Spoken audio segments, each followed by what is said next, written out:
नमस्कार, स्वागत करती हूँ आपका हिंदुस्तान समाचार में। लक्सर में कैवेंडिश फैक्ट्री के कामगारों ने आज लक्सर उप जिला अधिकारी को ज्ञापन सौंपा। उन्होंने कहा कि फैक्ट्री प्रबंधन द्वारा लगातार उनका शोषण किया जा रहा है। जहां पूरा देश ही नहीं बल्कि पूरा विश्व कोरोना नामक महामारी से जूझ रहा है, वहीं लक्सर की कैवेंडिश फैक्ट्री कामगारों का लगातार शोषण कर रही है।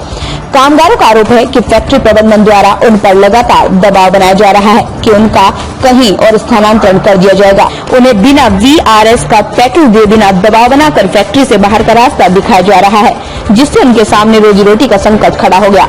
आरोप है कि इस कोरोना काल में आखिर कैसे वो अपने परिवार का पालन पोषण करेंगे। उन्होंने लक्सर उप जिलाधिकारी से गुहार लगाई है कि ऐसे फैक्ट्री प्रबंधन के खिलाफ सख्त कार्रवाई कर उन्हें इंसाफ दिलाया जाए। अब देखना ये होगा कि फैक्ट्री द्वारा कामगारों का जो शोषण किया जा रहा है, क्या शासन प्रशासन कामगारों को न्याय दिलाने में कारगर साबित होगा या नहीं, ये तो आने वाले भविष्य के गर्भ में ही छिपा है। वहीं इस मामले को लेकर जब उप जिलाधिकारी पूर्ण सिंह राणा से बात की गई तो उन्होंने कहा, कामगारों ने फैक्ट्री प्रबंधन पर जबरदस्ती त्याग पत्र देने व दूसरी जगह स्थानांतरण करने का जो आरोप लगाया है, उसकी जाँच की जाएगी और फैक्ट्री से वार्ता कर इन्हें न्याय दिलाया जाएगा। किसी भी कर्मचारियों का हित होने नहीं दिया जाएगा। लक्सर से राहुल सैनी की रिपोर्ट। 11 साल से बिरला टायर में नौकरी कर रहा था और इस बाद में कैवेंडिश इंडस्ट्रीज के नाम से अब ट्रांसफर हो चुका है। इसमें मैं ड्यूटी पीरियड में मेरे को फ़ोन करके और धीरज शर्मा सिंह ने बुलाया था। उन्होंने बुला करके बोला कि भाई साहब कंपनी में मैन पावर कम करना है, आप रिजाइन दे दो। मैंने रिजाइन नहीं दिया। इन्होंने 15-20 दिन मेरे को रूम पे बैठाए रखा। उसके बाद फिर टर्मिनेशन लेटर मेरे को दे दिया। टर्मिनेट लेटर देने के बाद में 2 दिन के बाद मेरे को चेक भी भिजवा दिए मेरा ग्रेजुएटी और छुट्टी का, और मेरे कॉलोनी में रह रहा था, मेरा रूम खाली करवा दिए। अभी फिलहाल मैं लॉकडाउन में कोरोना काल में कहाँ जाऊँ, बाल बच्चे सब यहाँ पढ़ाई लिखाई कर रहे हैं। मुसीबत बहुत बड़ी है, न गाड़ी चल रहा है, न कुछ, कहीं नौकरी चाकरी भी नहीं मिल रहा इस टाइम। कहाँ के द्वारा एक ज्ञापन दिया गया कि जो यहाँ पे कैवेंडिश इंडस्ट्री जो कि JK टायर के नाम से जानी जाती है, कि इनका ये कहना है कि कुछ कर्मचारियों की वहाँ से छटनी की जा रही है और कर्मचारियों को हटवाया जा रहा है। तो उसमें इनके जो नियम है उनसे वार्ता की जाएगी। और इसके अलावा ऑलरेडी मेरे द्वारा मैटर जब ये संज्ञान में है तो लेवल इंस्पेक्टर को इसको डायरेक्शन दिए जा चुके हैं। तो जो भी चीज़ें हैं, क्योंकि वर्तमान समय में कोरोना वायरस के रिगार्डिंग शायद ये चीज़ें हो सकती हैं, बट जो लीगल पोर्शन है इसका, उसी के अकॉर्डिंग इंडस्ट्री से वार्ता करके कार्रवाई की जाएगी। किसी भी कर्मचारी का अनावश्यक रूप से अहित नहीं कर दिया जाएगा। यहाँ ज्वाइन किया था बिरला टायर में, तो 9 सब तक मेरी नौकरी अच्छी चल रही थी। अभी अचानक क्या हुआ, कोरोना के चक्कर में इन्होंने धीरज शर्मा ने हमको फ़ोन किया और उन्होंने बोला भाई अब रिजाइन दे दो। मेरा रिजाइन क्यों? तो उसने बोला कि नहीं, कंपनी की प्रॉब्लम है, मैनेजमेंट ने डिसाइड किया आपको बाहर करना है। तो मैं बोला भाई 10 साल में हमारा जो रिकॉर्ड है बिल्कुल ओके है, अपने 10 साल तक हमारा बढ़िया परफॉर्मेंस रहा। तो उन्होंने बोला अगर आप रिजाइन नहीं दो, तो मैं बोला रिजाइन में नहीं दूंगा। तो उन्होंने बोला नहीं दोगे तो आपको तुरंत 24 घंटे में आपको बाहर कहीं उठा के आपको फेंक दिया जाएगा। तो रिजाइन दे दिए डर से। उसके बाद से फिर हमारा कमरा, हम कॉलोनी के अंदर रहते थे, हम कॉलोनी भी खाली हो गया। छोटे छोटे 3 बच्चे हैं, कहाँ जाऊँ, ना नौकरी मिल रहा है ना कुछ मिल रहा है, हम लोग बाहर के रहने वाले हैं। तो यही सर। पिछले कई वर्षों तक रुड़की में ADB शहर में करोड़ों रुपए के प्रोजेक्ट पर कार्य करती रही नगर भर में सीवर लाइनें डाली गई थी। इस दौरान नगर वासियों को काफी दिक्कतों का सामना भी करना पड़ा था। और तो और इस विभाग द्वारा छोड़े गए गड्ढों में कई लोग चोटिल हुए तो कई ने जान भी गंवाई थी। पर विभाग के द्वारा निर्माण पूरा होने के बावजूद रुड़की के गणेशपुर में एकाएक सड़क नीचे बैठ गई। बीच रोड में एक बड़ा गड्ढा बन जाने के बाद आसपास के लोगों में दहशत का माहौल पैदा हो गया, जिसके बाद लोगों ने स्थानीय लोगों को सूचना दी। तो ADB के इंजीनियर और स्थानीय पार्षद मौके पर पहुंचे और अपने विभाग के कार्य की सफाई दी। वहीं लोगों का आरोप है कि सड़क के बैठ जाने के कारण ADB द्वारा सीवर लाइन की गुणवत्ता का न होना रहा, जिस कारण हाल में बनी सड़क नीचे बैठ गई है, जिससे एक बड़ी दुर्घटना भी घट सकती थी।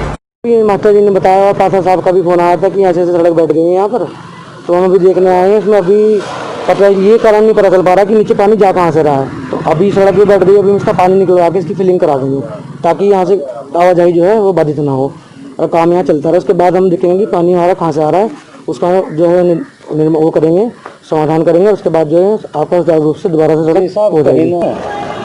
इसमें क्या होता है कि थोड़ा सा जब हम सड़क बनाने जाते हैं, जितना प्रॉपर समय होता है वो हमें नहीं मिल पाता, क्योंकि थोड़ा सा जनता को परेशानी होती है तो वो कहते हैं रोड जल्दी बनाओ। उस चक्कर में रोड जल्दी बन जाती है, प्रॉपर कॉम्पैक्शन नहीं हो पाता। तो शायद ये भी कारण हो सकता है। बाकी नीचे अंदर पानी कहाँ से आ रहा है, क्या जा रहा है, वो चीज़ तो वही अभी जब तक क्लैरिफाई नहीं होगी तो पता नहीं चलेगा। बार बार पाइप लीकेज हो ऐसा तो देखो मैं नहीं कह सकता, क्योंकि ये चीज़ तो नहीं कह सकती, क्योंकि कहीं कहीं तो 2-3 साल 5-5 साल से कुछ भी नहीं हुआ है, तो वहाँ भी वही ठेकेदार था, तो दूसरी जगह भी वही ठेकेदार है, तो ये चीज़ कहना तो मैं सही नहीं समझता। 2 दिन से यहाँ पर पहले तो हल्का का बैठा हुआ था, फिर मास्टर जी का मेरे पास फ़ोन आता है, फिर जो यहाँ से लोग बाग गुजरते हैं उनको कॉल आई कि पार्षद जी यहाँ आ जाइए, रोड बैठ गई और लगभग 5-6 फीट गहरा गड्ढा हो चुका था यहाँ पे। तो इन सभी कॉल आती है मेरे पास, मैंने तुरंत आके एडीबी टीम को यहाँ बुलाया और इसके तत्काल इसे ठीक कराने के आदेश दिए। इसे ठीक करेंगे एडीबी वाले तत्काल। हाँ, इससे कोई बड़ी दुर्घटना हो सकती थी, मैंने तत्काल बुला के मैंने कहा ये आज ही होना चाहिए तत्काल, इसे तत्काल ठीक कराया जाए। पूर्व की जगह है कटारसी, मेरा नाम, मेरे घर के सामने की जगह है ये। इसमें कल ऐसा हुआ है, इधर थोड़ा सा सड़क बैठ गई थी कल, और सड़क बैठने के बाद में इसमें नाले की तरफ से पानी जाना शुरू हो गया था कल से। तो कल जब पानी जाना शुरू हो गया तो हमने अपने आप दबा दी को उसको पानी रोक दिया। सुबह हमने बुलाया तो वो पानी जैसे रोकने की कोशिश कर रहे थे और ये सड़क ठीक करवा रहे थे नगर निगम से। तो ठीक करते करते जब दोपहर 1 बजे करीब आगे से अपने आप ही सड़क बैठ गई। 8 बाई 8 की दूरी होगी, 7-8 फुट की दूरी है गोलाई में, 4 अंदर और भी ज़्यादा है। और उसको देख कर फिर जब अपने मोहल्ले खोल निकला था, फिर तो फंस जाता हो। तो अगर वहाँ से मोटरसाइकिल होती कुछ भी होता तो 5 फुट का गड्ढा है, इसमें तो कोई निकलना है मुश्किल रहता, सारी सड़कें ऐसी होती है। तो ये तो अच्छा, ये तो बहुत अच्छी बात है। यहाँ काम करने वाले थे, हम थे, हमने 4 बजे परसों बुलाया और उसने आकर तुरंत आकर एक्शन ले लिया। कि किसी बात की लापरवाही मानते हैं? ये तो एडीबी क्या है, एडीबी का पानी ये मिट्टी सही नहीं बैठी है, और भाई पता नहीं कहाँ नाला टूट रहा है, कहाँ नाली टूट रही, कुछ है जरूर कमी है। क्या आप दीवारों में सीलन से परेशान हैं? क्या आप हर साल पेंट कराने से परेशान हैं? क्या आप दीवारों में दीमक से परेशान हैं? तो अब क्यों होना परेशान जब हमारे पास है निदान।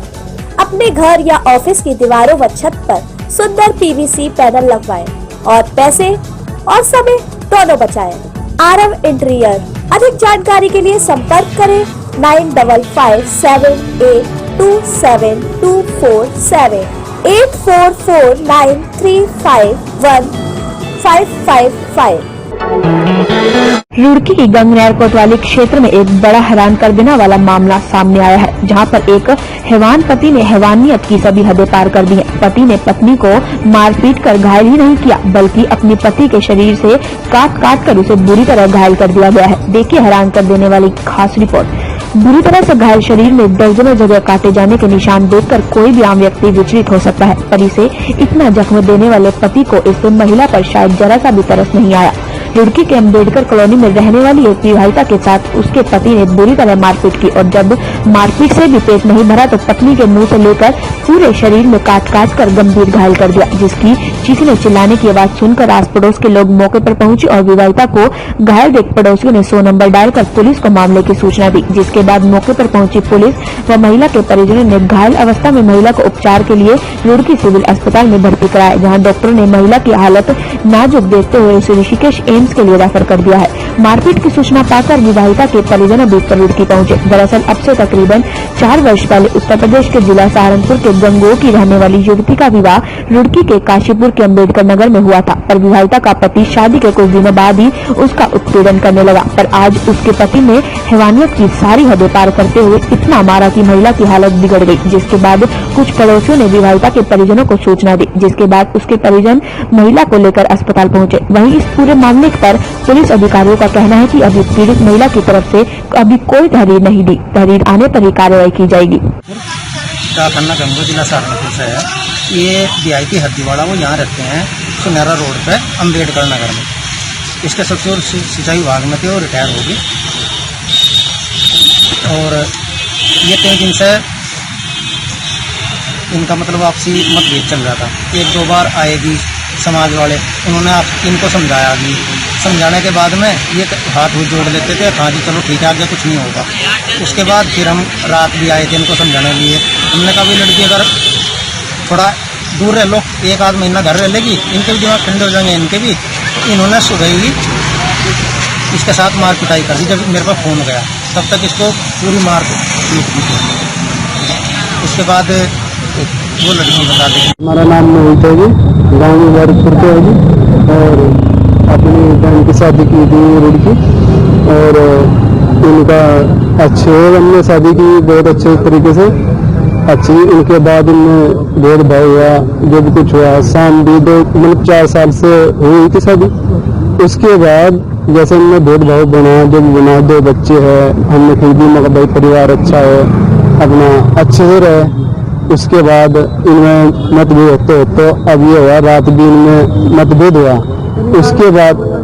उसके बाद ताऊ जी, हमारे ताऊ जी के लड़के में आए, उन्होंने समझाए। उसके बाद इनमें रात को जो मारपीट हुई, ऐसे हुई कि बस कहने की बात नहीं है इसमें, कि बहुत बुरा हाल से है, बहुत गंभीर है। क्षेत्र के माखलाली खुर्द उर्फ वेड़ा गांव में 3 जुलाई की रात पड़ोस के ही 2 युवकों ने एक नाबालिग को सोते समय उसके घर से उठाकर दुराचार जैसी घटना को अंजाम दिया था, जिससे अगले दिन लक्सर पुलिस ने पोक्सो एक्ट में मामला दर्ज कर लिया था। पुलिस ने लगातार प्रयास के बाद भी अभी तक दोनों आरोपी पुलिस गिरफ्तार से बाहर है। पुलिस लगातार छापेमारी कार्रवाई कर रही है, लेकिन कोई कामयाबी नहीं मिल पा रही। आज लक्सर पुलिस ने दोनों आरोपियों के खिलाफ माननीय न्यायालय से अनुमति लेकर दोनों के घर पर कुर्की वारंट चस्पा कर दिया है। पुलिस द्वारा गाँव की गलियों में ढोल बजाकर सभी को बताया गया कि दोनों आरोपी अभी तक फरार चल रहे हैं। लक्सर कोतवाली हेमेंद्र सिंह नेगी ने बताया कि दोनों आरोपियों को 8 दिन के भीतर माननीय न्यायालय के समक्ष पेश होने के लिए कहा गया है। अगर आरोपी समय विधि में माननीय न्यायालय के समक्ष पेश नहीं होता है तो माननीय न्यायालय से अनुमति लेकर दोनों आरोपियों के खिलाफ कुर्की की कार्रवाई की जाएगी। लक्सर से राहुल सैनी की रिपोर्ट। एक नाबालिग के साथ में एक जावेद दरोगा के भाई ने दुष्कर्म करा था, 2 भाइयों ने उसके, तो उसमें उसका मुकदमा पंजीकृत हो गया था लक्सर थाने में। तो अब वो पुलिस के हाथ नहीं आ रहे, पुलिस ईमानदारी से काम कर रही है। 182 की कार्रवाई न्यायालय का आदेश को होगी, उसके घर नोटिस चिपकाएगा पुलिस। ये थाने में एक मुकदमा दर्ज हुआ था कि जब ये लड़की नाबालिग लड़की के साथ जो है ये जुनेद शेर द्वारा बलात्कार का एक मुकदमा का पोस्को के अंदर हुआ है, जिसमें दोनों अभियुक्त अभी भी गिरफ्तारी से बच रहे हैं और लगातार गिरफ्तारी छुप रहे हैं। जिनके काफ़ी प्रयास किए गए तो ये अभी हाजिर नहीं होते, इनके लिए न्यायालय के आदेश से 82 की कार्रवाई की गई है। अगर ये हाजिर नहीं होते हैं एक हफ्ते के अंदर तो इनके खिलाफ बीच में कुर्की के आदेश का पालन लाया जाएगा और पालन किया जाएगा।